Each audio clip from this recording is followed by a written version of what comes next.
Let's dive into why this might be happening and what you can do to change it.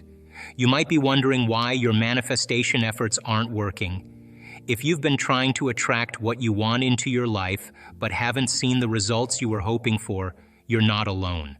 First, let's understand that your brain and body are deeply connected. Your brain is like a reflection of everything you've learned and experienced up until now. It's a mirror of your external environment. What you've gone through in your life, how you've felt, and what you've learned all shape your brain's organization. This means that if your thoughts and emotions stay the same every day, it's because nothing new is happening.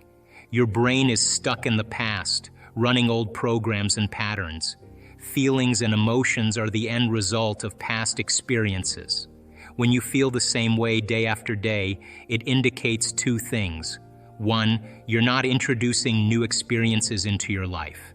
Two, if your emotions are driving your thoughts and your thoughts are creating the same emotions, then you're basically thinking in the past. If you believe that your thoughts have the power to shape your future, then if you keep thinking the same thoughts tied to familiar emotions, you keep recreating the same past experiences. Our research shows that when people combine a clear intention with elevated emotions, they can transform their reality. Intention is a vision or a potential that exists in the quantum field. It's something you get to select. For example, you might ask yourself questions like, what would it be like to be healthy? What would it be like to be wealthy? What would it be like to be free or in love? When you ask these questions, a part of your brain called the frontal lobe activates. This part of the brain is crucial because it helps you envision and create new possibilities. When the frontal lobe of your brain becomes active, it starts an important process. The frontal lobe is the part of your brain that helps with thinking, planning, and making decisions. When it turns on, it begins to look through your entire brain to see all the different things you've learned and experienced in the past. Imagine your brain is like a giant library filled with books. Each book represents a different experience or piece of knowledge you've gathered over the years. The frontal lobe acts like a librarian who goes through this library to find the information you need. As the frontal lobe surveys your brain, it finds different networks of neurons. Neurons are the cells in your brain that help you think and remember things. These networks are connected to your past experiences, like memories of a happy vacation or a challenging project at work. The frontal lobe picks out these networks and starts to piece them together. This process helps you form a new vision or idea. This new vision is like creating a blueprint for something you want in the future. For example, if you imagine yourself being more successful or living a happier life, the frontal lobe helps you put together the ideas and experiences that will help you build that vision. This new vision represents a potential experience that is waiting for you. It's like having a map that shows where you might go and what you might achieve. The vision helps you see what could be possible if you follow the right steps. To manifest a new reality, you need to combine a clear intention with elevated emotions. Elevated emotions could be feelings like joy, freedom, or gratitude. When you emotionally embrace this future reality before it materializes, your body starts to believe that it is already living in that future. Essentially, you're shifting into a new state of being and a new personality, which in turn creates a new personal reality. Our research has shown that when people learn to regulate their internal states, their brain and heart both become coherent. Coherence means that both the brain and heart are working harmoniously. When your brain is coherent, your heart follows suit, and vice versa. This coherence is crucial because it aligns your entire being with your intended outcome. So why don't we live in this state all the time? The answer lies in the fact that most of the time we live under the influence of stress hormones. Stress makes us focus on survival, and when we're in survival mode, we define our reality based on our senses. We focus on objects, people, and situations around us. This focus makes us believe that the outer world is more real than the inner world. When you're under stress, it's not a time for creativity, trust, or learning. It's a time to survive. You're not in a position to trust the unknown or to open your heart and feel love. Instead, you're focused on surviving the threat. This focus on survival keeps you from creating new possibilities and from experiencing the potential of a new reality. To manifest effectively, you need to shift from a state of survival to a state of creation. This means letting go of old patterns and beliefs that have kept you in a survival mindset. Changing your beliefs and perceptions about yourself and your life requires making a firm decision with a high level of energy. This decision must be so powerful that it overcomes the hardwired programs in your brain and the emotional conditioning in your body. When you make a decision that carries enough energy, your body responds to this new mindset.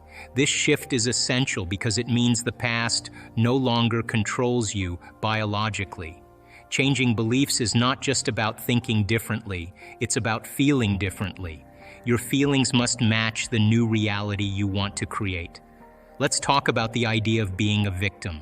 When you say that someone or something outside of you is making you feel a certain way, you're giving away your power. This means you're letting external factors control how you feel and what you think. This can lead to feeling like a victim. Think about what it means to be a victim. If you believe that other people, situations, or circumstances are responsible for your feelings, you're not in control of your own emotions.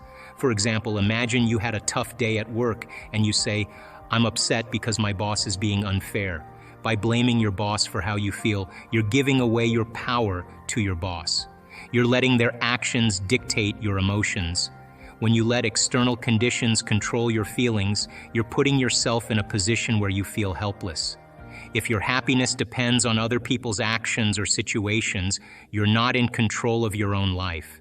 This is because you're allowing these outside factors to influence how you feel. When you do this, you're saying that you can't be happy or at peace unless things outside of you are just right. This way of thinking makes you a victim to those external conditions. If something happens that you don't like, you might feel angry, frustrated, or sad. For instance, if you have a disagreement with a friend and you say, "I'm upset because my friend hurt my feelings," you're giving power to your friend's actions. You're allowing their behavior to dictate your emotional state. But here's the thing, you don't have to be a victim. You can take back your power by changing how you react to these external conditions. It's important to remember that you have control over your own thoughts and feelings. Instead of letting outside factors control your emotions, you can choose how you respond. For example, if you're feeling upset because of something someone said, try to change your perspective. Instead of focusing on how the other person's words affected you, think about why you're letting their words have so much power over you. Ask yourself if there's a different way to look at the situation, or if you can choose to respond in a more positive way. If you base your happiness on external circumstances, you'll always be at the mercy of those circumstances. When things go well, you feel good. When things go poorly, you feel bad. This reliance on external conditions keeps you from taking control of your own life and creating the reality you desire. The goal is to take your power back by understanding that your thoughts and feelings influence your outer world. This isn't something you grasp in one moment. It's a process of learning, practice, and experience. As you begin to see changes in your outer world, you'll start paying attention to what's happening inside of you. When you see that your inner changes produce outer effects, you'll start to believe more in your ability to create your reality. You'll move from being a victim to being the creator of your life. If your thoughts and feelings shape your reality, then reacting to the same people and situations in the same way only reaffirms the same reality. To change your reality, you need to become greater than your environment. This means you have to start changing how you think and feel. Let's break this down into simpler steps. First, think about what it means to be greater than your environment. Your environment includes everything around you. The people you interact with, your job, your home, and your daily situations. Often, We let these external factors control our mood and decisions. For instance, if you have a stressful job or a difficult relationship, it's easy to let these things affect how you feel and how you react. But here's the key. If you want to change your reality, you need to take charge of your own mind and emotions. This means not letting outside circumstances dictate your feelings. Instead, you should focus on changing your internal state. Your internal state is how you think and feel inside, regardless of what's happening around you. Let's say you're having a rough day at work. Your boss might be demanding, or your colleagues might be challenging. It's easy to get frustrated or upset and let these situations control how you feel. But if you want to create a different reality for yourself, you have to learn how to manage your emotions and thoughts no matter what's going on around you. One way to practice this is by becoming more aware of your thoughts and feelings. Notice when you start to feel stressed or upset because of something outside of yourself. Instead of letting these feelings take over, take a moment to pause and reflect. Ask yourself if there's a way you can change your perspective or shift your emotional state. For example, if you're feeling stressed about a project, try to change how you think about it. Instead of focusing on the stress, remind yourself of why the project is important and how it aligns with your goals. Find a way to feel positive about the situation, even if it's challenging. This shift in thinking can help you stay calm and focused, rather than being overwhelmed by stress. Another important part of being greater than your environment is to stop giving your power away to people and situations. When you let others or external circumstances control how you feel, you're giving away your power. This means you're letting things outside of you determine your mood and your actions. To take back your power, start by setting boundaries and focusing on what you can control. For instance, if a colleague is being difficult, you can choose how to respond. You don't have to react with frustration or anger. Instead, you can choose to stay calm and approach the situation with a positive mindset. By doing this, you're not letting their behavior dictate how you feel. When you feel strong emotions from a problem or situation, you're giving away your energy to that problem. Instead, use that energy to heal and create a new future. Learning to self-regulate and manage your emotions is key to changing your reality. As you start to master yourself and lower the volume on those old emotions, you'll begin to take your power back. Now, let's talk about creating a new future. Your electromagnetic field doesn't just help with healing. It also plays a big role in shaping your future. When your field is strong, you have more energy to put towards your goals and dreams. It's like having a powerful engine that drives you towards what you want to achieve. If you're trying to make positive changes in your life, having a strong field means you'll have the energy and power to take action and make those changes happen. But how do you build a stronger electromagnetic field? It starts with practicing certain principles and making changes in your beliefs and emotional responses. Let's break these down. First, changing your beliefs means letting go of old, limiting beliefs that hold you back. For example, if you believe that you can't achieve something or that you're not good enough, you're creating a negative energy field. By changing these beliefs to more positive and empowering ones, you shift the energy you're radiating. This new positive energy helps to strengthen your electromagnetic field. Next, you need to work on your emotional responses. Your emotions are a key part of your energy field. If you're often stressed, angry, or upset, you're creating negative energy. On the other hand, if you practice feeling positive emotions like gratitude, joy, and love, you build a stronger and more vibrant field.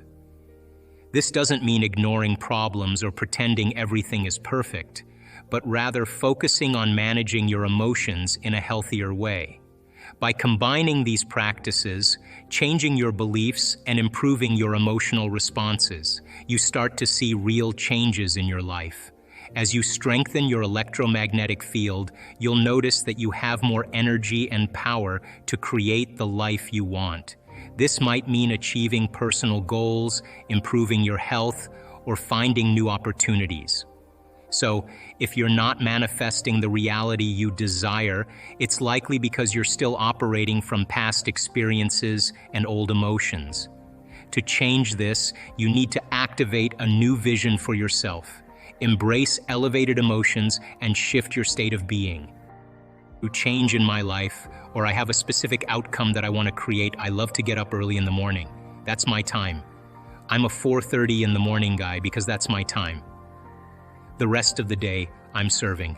But I love getting up early and changing and working and having some time to myself. And I believe that when I invest in myself, I invest in my future. And that time in my morning, nobody bothers me because that's my time. And because of brain waves and brain chemistry, the door between the conscious mind and the subconscious mind is more open. And so if I get up early and I'm kind of between theta and alpha, I don't have to work as hard, I'm not thinking, I just kind of relax into the moment. In the evening, I always ask myself, how did I do? How was one lifetime in one day? Where did I fall from grace? What happened? And so then when I look at seeing how I reacted to someone or something, or I made the choice that I could have made a better choice, I naturally, we all do this, begin to think, well, if the same situation happened again, how would I do it differently? And that's the act of beginning to come up with a new plan.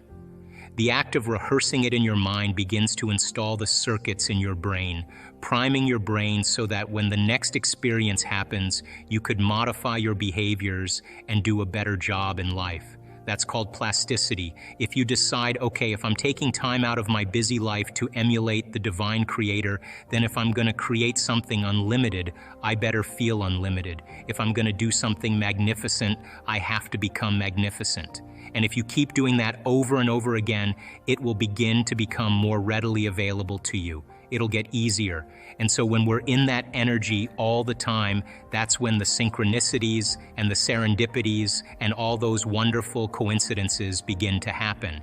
And it's those coincidences that are feedback in our environment where the field begins to open doors for us. That's what we want to occur. Now, I have worked on things in my life, and I'm a sincere person. I've worked on things in my life for years, and I always thought it was about the event or the experience I wanted to create, but all along I was changing. And when I finally reached a point where I could care less if I could have the experience is the moment it happened. But all along, the divine loving intelligence, this mother-father principle, of course, it's observing us into life. We are vitalistic, energetic beings that when we begin to unify all these principles that we're talking about, you can't get this in one sitting. You can't, you have to keep understanding it, keep reviewing it, keep redoing it, keep experiencing it. And new experience then causes you to dream in a way you would have never dreamt before unless you had that experience. And that's how God gets to know itself.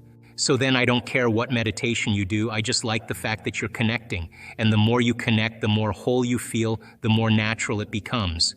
Then, of course, the next experience then causes you to dream in another way. And what I know from my own experience and many students, it's not about material things. It's about those mystical moments, those transcendental moments, those moments where your jaw drops and you are in awe of life. Those moments that take our breath away, that cause us. And this has happened to me so many times. Every time I have one of those experiences, I think to myself, I got this all wrong. I got this all wrong. Some veil has been lifted. And now I'm seeing more clearly about the way things really are. Intention is, you may say, I want a healing. I want a new job. I want a new relationship. Now, the moment you ask the question, the what-if question, what would it be like to be in love? What would it be like to have a new job? What would it be like to be in a new relationship, to do whatever, to be healed? The moment you ask that question, the part of your brain called the frontal lobe, which is the crowning achievement of the human being, 40% of your brain is the frontal lobe. It's the workshop, it's the creative center. Frontal lobe has connections to all other parts of your brain. The moment you ask an open-ended question, you speculate a possibility. The creative center turns on and it looks out over the landscape of the entire brain, and it begins to call up different networks of neurons that are stored in your brain based on something you've learned intellectually, knowledge, or something you've experienced in your life. Like, well, I know what it is to be in love, or I know what it is to have a good job, or I read a book about it, and it begins to call up these different networks of neurons, and then it seamlessly pieces them together to create a new idea, a new vision. And when you put all those networks together and they fire in tandem, you'll get a clear picture in your mind. And that clear picture is called intention.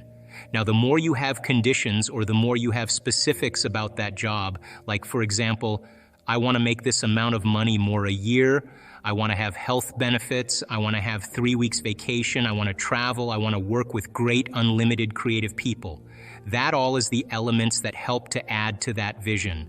Now, the picture you get in your mind could be the word job, or it could be just an image that's personal to you. But the image then represents all of those conditions. So you can have several conditions that make up your intention. But the intention typically is a symbol. Like you may see a retreat center that you may want to start and you have a picture of it. But once you see that picture, the next thing that happens, you start to live that dream.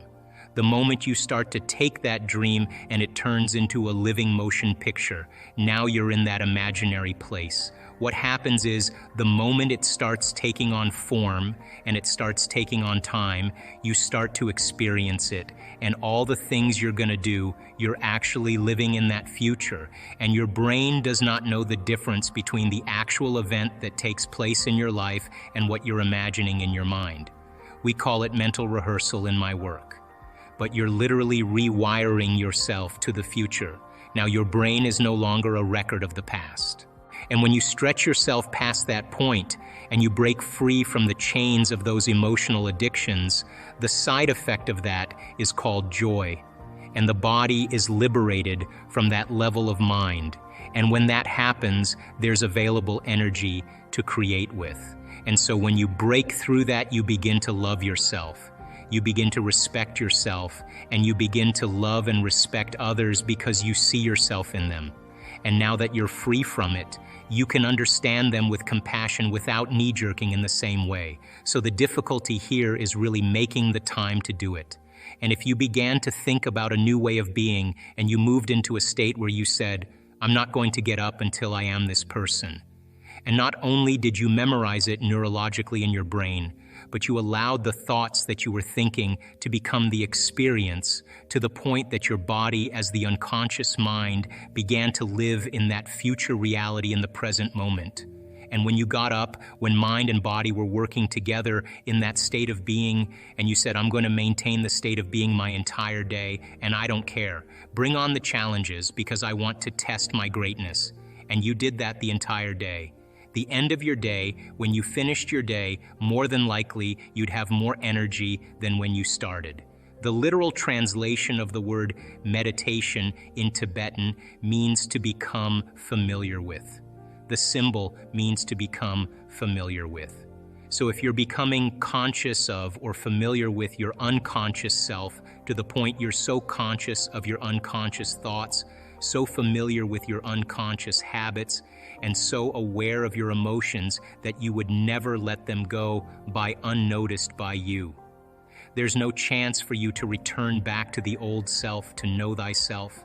And then, if you became familiar with a new self because you neurologically fired and wired it in your brain and you emotionally conditioned your body and you were able to do it enough times, sooner or later it would get easier and it would become more familiar to you. And you would be able to move into that state of being. By the way, a new state of being is a new personality. And a new personality is a new personal reality. One of the things about substances is that it actually helps to change chemistry in the brain and body. So there becomes a chemical dependence on it at that point. But the person who wants to change has to want to change. That's the first element. In other words, no one can make you change, but you have to find it in you to really see if this is what you want to do. And I've studied people over the last 12 years. Why is it that one person, an old-timer, can look at his x-rays and see a spot on his lungs, and the doctor will say to him, "Hey, George, that's a spot on your lungs. It's nothing now, but if you keep smoking, it will be." And that guy just takes his cigarettes, throws them in the trash, and he's done the next day. How do you explain that? He made the decision, and the decision was an experience, and it began to rewrite his chemistry and his biology. Hey, how can a person who moves into a state of religious ecstasy, a state of absolute faith, drink strychnine and not get poisoned by it? It's a decision. Wow. It's an energetic decision. That's what the mind really is. People then who actually want to make the decision to change have to make the decision with firm intention. Once you understand the how-to, that you can't use your conscious mind to do this. You have to move beyond the analytical mind. And when you understand brainwave patterns and when you slip into a different state of mind, that it's easier to do it. Most people then, 95% of who we are by the time we're 35 years old is a set of memorized habits and behaviors that become part of our identity or personality. So 5% of the conscious mind is trying to change 95% of what we've memorized, hardwired, become addicted to emotionally. So the person may want to think positively, but they've been feeling negatively and oiling those programs for the last 25 years. They may want a new life with new conditions. And as they use their mind, conscious mind, to focus on that, their subconscious mind, they've been programmed to feel guilty. That's mind and body in opposition. We have to begin to recondition the body to a new mind. So change isn't hard. It's just that you've got to get the manual to understand how to begin to unlearn and relearn, to break the habit of the old self and reinvent the new self. The latest research in neuroplasticity tells us we're not hardwired to be a certain way for the rest of our lives. The latest research in epigenetics says we're not doomed by our genes, that in fact we're marvels of adaptability and change. So as a person started to contemplate and think about who do I want to be when I open my eyes, what would it be like to be happy? What would it be like to live a new life? The frontal lobe is looking out into the landscape of the entire brain because it has connections to the entire neocortex, and it's got to resolve the problem. So it starts calling up different networks of neurons that are relevant to the question based on the knowledge the person learns or the experiences that they had.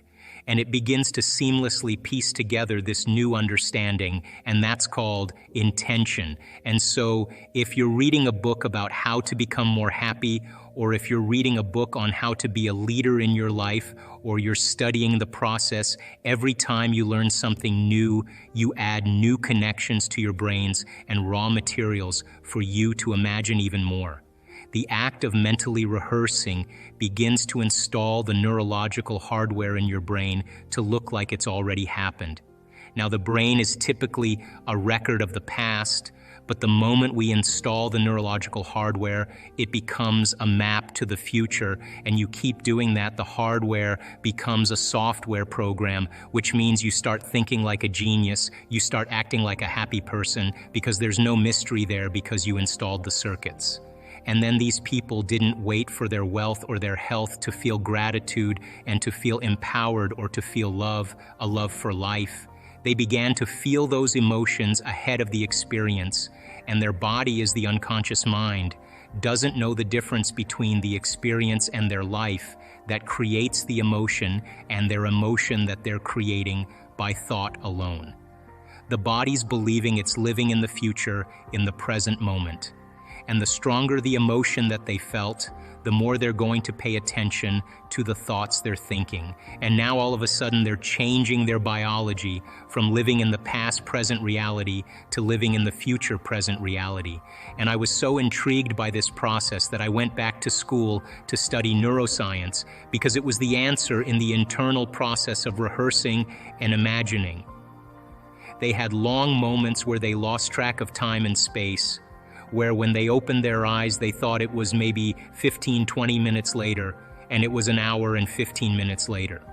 When we get into the present moment, there's a moment where you lose track of yourself, you forget about yourself, and only in the present moment do you have access, according to the quantum model of reality, to other possibilities.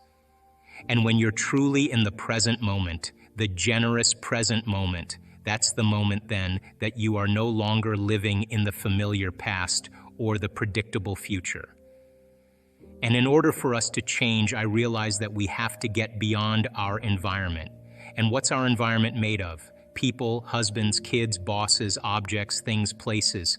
You got to get beyond your emotions, your body, your pain, your disease, and you got to get beyond this concept of linear time. So when we get beyond our body, our environment, and time, we become pure consciousness.